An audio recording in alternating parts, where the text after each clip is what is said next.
we had the Green Bay Packers versus the Dallas Cowboys. so shout out to Green Bay. Go Pack, go.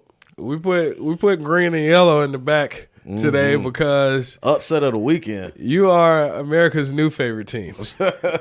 So the Green Bay Packers managed to come in as a 7 seed going against a 2 seed, and Aaron Jones said, "I don't care.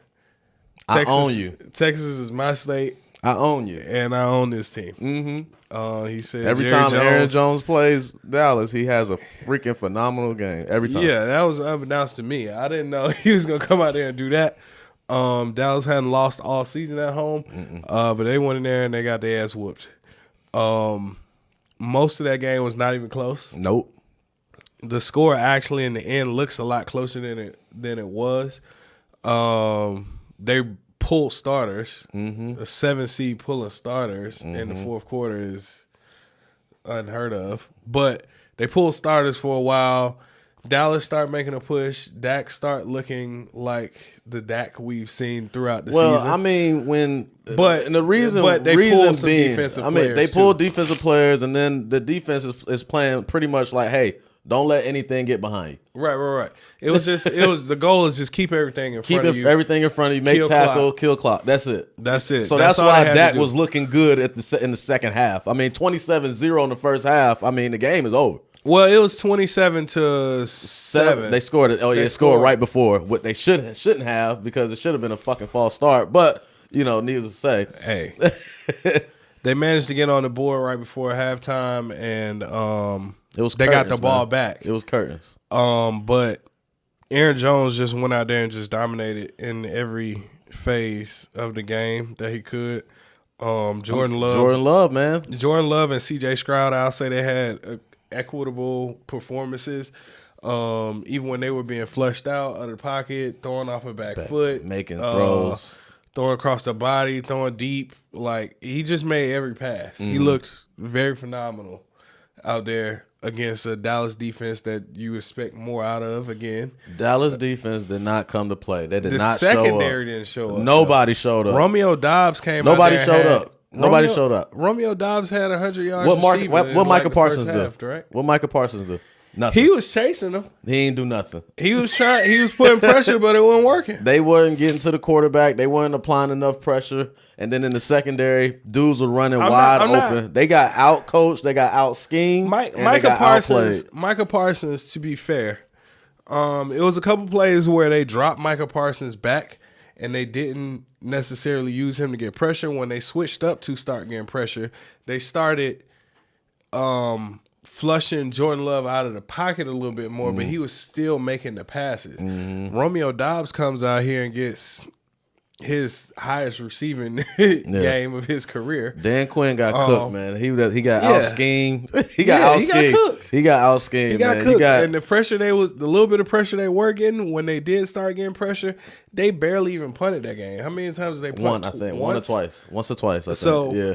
They weren't getting enough pressure. The secondary was not doing enough to stop those guys either. So, and that's really without Christian Watson. Christian Watson barely played. Yeah, he was just there for his decoy. Right. He came in a couple plays. I think he had like 1 catch, 9 yards or something like that. Was a decoy. Romeo Doubs was the one cooking them. Yeah. And Aaron Jones was the other one who barbecued him. And then Luke Musgraves with the deep touchdown. They caught some touchdowns, but I mean, that was Jordan Love giving the football to everybody. Distributor, yeah. Yeah. I mean, touchdown passes he had 3 or 4? Three. So, yeah, they fucking barbecued the Cowboys. Did not expect them to come in and handle them so convincingly. I expected a lot more out of Gilmore and Bland in the secondary being able to cover. But they just did not do it. They didn't show up. Micah Parsons, he was trying to get back there. I think he got banged up during the game too, but it just wasn't enough pressure. So much credit to coach and the Green Bay Packers on what they did to the Cowboys, and they just basically dismantled them. I don't know what was going on with CeeDee Lamb in the first half. Hey, man. It looked ugly. Yeah, I mean, and I'm not blaming that. Who do you blame that on? Blame what? That loss. Who do you blame that loss on? I think it goes 2 ways. I think you can equally blame the defense, and you can equally blame Dak Prescott. Dak Prescott did not assist the defense. If your defense is struggling how they've been struggling, you can't throw a pick six and you can't give the ball right back to that offense that the defense is not being able to stop. Okay. So pretty much Dak Prescott spotted Green Bay 14 points. But I don't necessarily feel like that was on Dak Prescott for the simple fact of you got to realize this is a playoff game and he's targeting arguably the number one receiver in the league, which is what you should do in a playoff game. You should be targeting your number one receiver. Right. And he's not catching the ball. He's letting shit sail past him. He's letting shit hit him in the hands. He just did not look like CeeDee Lamb in the first half. Yeah. Don't know what was going on, but they could not get him going in the first half. And I think Dak was trying to target him to get him involved in the offense because obviously they need you to win this game. Yeah. So to me, I attribute that more to CeeDee Lamb in that first half. Not catching passes where Dak is putting the ball in his hand. I can't, man. And to me, I looked at it like, yes, he was pressing when he threw a pick six. But he's pressing because his receiver's not catching the fucking ball. And they down 3 scores. I get it. So to me, I felt like the defense giving up all those passing yards to Jordan Love and the secondary not stopping, not getting off the field at third down. They could not get off the field on third anything. Down. Right, I get it. So, and they didn't even punt. So, I mean, when you at that point and the defense can't even punt, to me, that's yeah, I would say the defense, obviously, I think they deserve a little bit more blame, but you still have to place some blame on Dak Prescott because you cannot turn the football over. But what was the game plan in that? You cannot throw a pick six. Is that coaching? You can't throw an interception and Green Bay gets the ball inside the 20 in the red zone already. So it's like the timing of it. You just can't make that. You can't make those decisions. You know what I'm saying? You can't do that. I get it. But this was honestly the first time I looked at a Cowboys game and I was like, you know what? I don't feel like this is Dak's fault.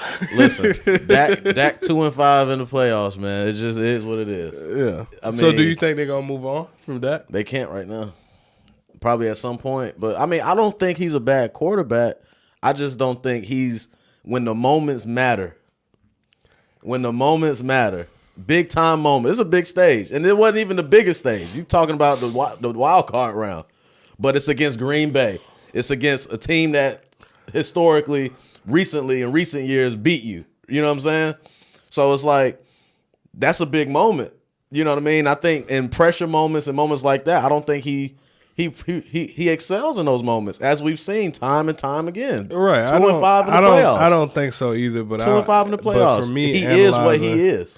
For me, analyzing and looking at that game, though, he still came out there. He still, of course, like you said, the defense pulls back. Just keep everything in front of you. Yeah, that second half stuff. And he's gonna get a lot of passing yards. I understood that. I'm not overly analyzing the fact that he gets 300 yards. Yeah, I don't half. To get the I don't stats really care at about that point. You got to look at what happened in the first half. I don't care about that. But that's when it got out of hand.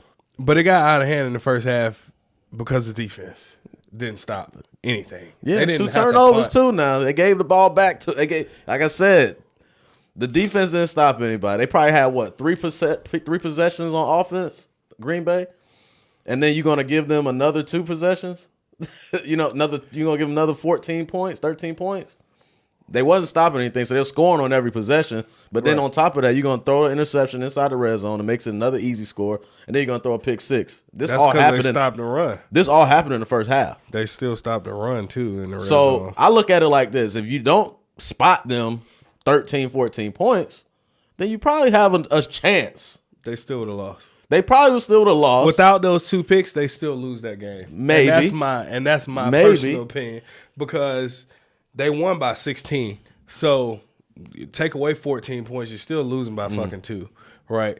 If you just strictly taking away those points, right? But if you really analyzing and looking at the game, like you said, Green Bay pulls back on defense. I don't think you're getting that many passing yards in a closer game. I think the defensive pressure tightens up, and Ferguson's not going out there getting that many yards in the second half. But Ferguson had 10 receptions? He's not getting that many receptions if the defense is playing under normal circumstances. But like you said, they just want to keep everything in front of them. Yeah. So, yeah, I mean, with all that being said, the Green Bay Packers were phenomenal on both sides of the football. They got it done against Dallas. Not a Dallas fan at all, so I can't say that I'm sad to see them lose. However, I just thought it was very interesting what people are saying about Dallas and where they want to place the blame on that. It could be a combination of Dak, the coaching, and the defense. It's all of it. It's all of it. It's from all top of it. to bottom. It's all of it. But it's It's now. it's indicative of who the Dallas Cowboys are. They're talking all that shit all season, talking this and that. Michael Parsons on his podcast talking this and that, talking about every other team and this and that. You need to be focusing on your team. You know what I'm saying? Jerry Jones always out there doing it. Oh, this is the best team we ever had, and da da da, and Super Bowl. No, you got to be quiet, man. Dude, I don't hear the Chiefs saying that. I don't hear Buffalo saying that. I don't hear the Ravens. Have you heard the Ravens say anything? The Ravens know they can't. Have you heard it? No. The Niners, have you heard that? No, they don't say anything. So Dallas brings all this heat on themselves and all this pressure on themselves and all this expectation on themselves. So when they do hit it's that a downfall, show out there, man. It's a show. Jerry it's Jones. just what it is. He loves it. He likes the show. He loves it. They even talked about how the players got to come through the fans and stuff in the stadium and just put on it's like a show, and it's a Broadway play over there. But I don't feel bad for Dallas. Y'all deserve to lose. It is what it is. Another season where you're not going to the damn Super Bowl yet again. Go Pack, go.